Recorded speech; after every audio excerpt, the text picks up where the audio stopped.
In, in any theater of conflict, the loudest person in the room is usually the most vulnerable. We are biologically wired to broadcast our emotional state. When we are angry, our faces flush. When we are panicked, our eyes dart. When we are exhausted, our shoulders slump. We leak information constantly. And to a trained predator, information is blood in the water.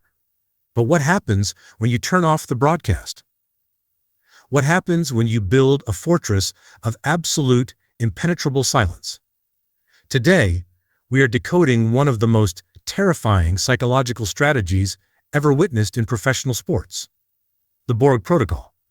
In the late 2370s, tennis was a game of intense, visible passion. It was an era of shattered rackets, screaming matches with umpires, and explosive outbursts.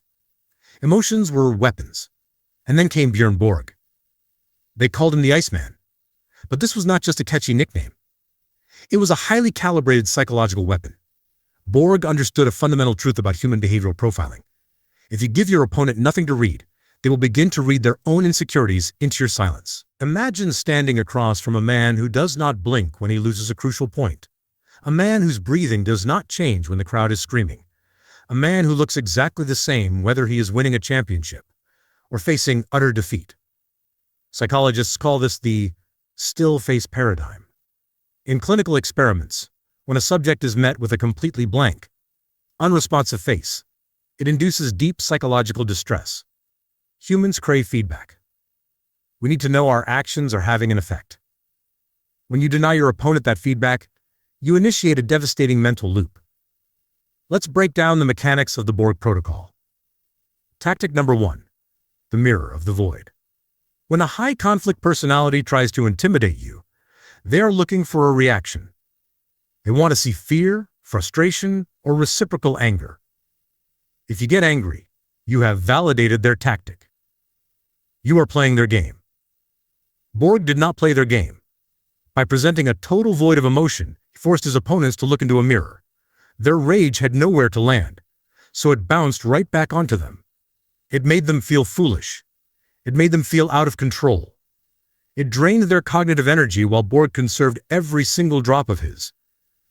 This dynamic was perfected in his legendary rivalry with John McEnroe.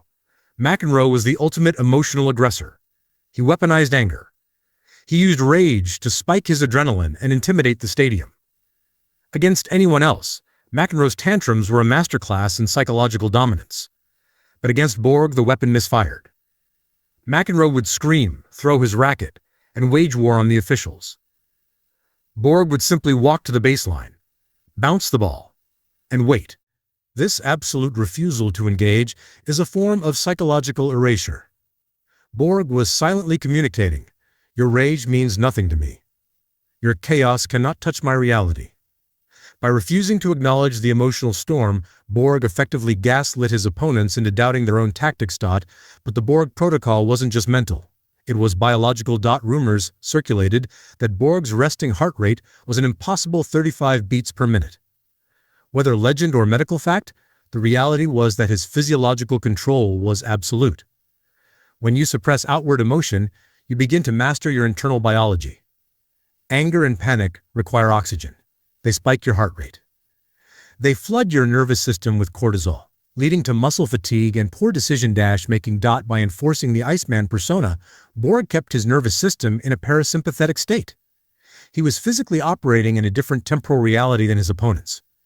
While they were redlining their engines, burning through their physical and emotional reserves, Borg was idling perfectly, waiting for them to collapse under the weight of their own exhaustion. Tactic number 2. The inevitability of the machine. There is a specific kind of dread that comes from fighting a machine. A machine does not get tired. A machine does not feel pity. A machine simply executes its programming until the task is complete. Borg cultivated this exact aura. He didn't just beat players. He suffocated their hope. If an opponent hit the shot of a lifetime, Borg didn't applaud. He didn't look frustrated. He just retrieved the ball and set up for the next point. Over a 4-hour match. This creates an overwhelming sense of futility in the opponent's mind. They begin to think, if my absolute best shot doesn't even make him blink, how can I possibly break him? Hope is engine of a comeback. The Borg Protocol is designed to surgically remove hope, leaving only despair. But dark psychology always demands a toll. You cannot suppress human nature indefinitely without paying a price. The danger of the Borg Protocol is the danger of the pressure cooker. When you seal off every valve of emotional release, the pressure doesn't disappear. It turns inward. To maintain the Iceman persona, Borg had to compartmentalize his entire existence. The extreme discipline required to never show weakness, never show joy, and never show relief eventually hollowed him out. The fortress he built to keep his opponents out became a prison that trapped him inside. At the age of 26, at the absolute peak of his physical prime, having won 11 Grand Slam titles, Björn Borg simply walked away. He retired. He didn't fade away due to injury. He didn't lose his physical speed. He simply ran out of the psychological fuel required to maintain the protocol. The void had consumed the creator. This is the ultimate paradox of emotional suppression as a weapon. It is flawlessly effective in the short term. It will break your opponents. It will make you an apex predator in any high conflict scenario, from a boardroom negotiation to a championship match. But it is not sustainable. When you study behavioral profiling, you must understand both the power and the poison of the tactics you deploy. The Borg Protocol teaches us that silence is heavier than a scream. It teaches us that emotional withholding can dismantle a volatile enemy from the inside out. But it also serves as a warning. If you become the mask you wear for war, who is left when the war is over?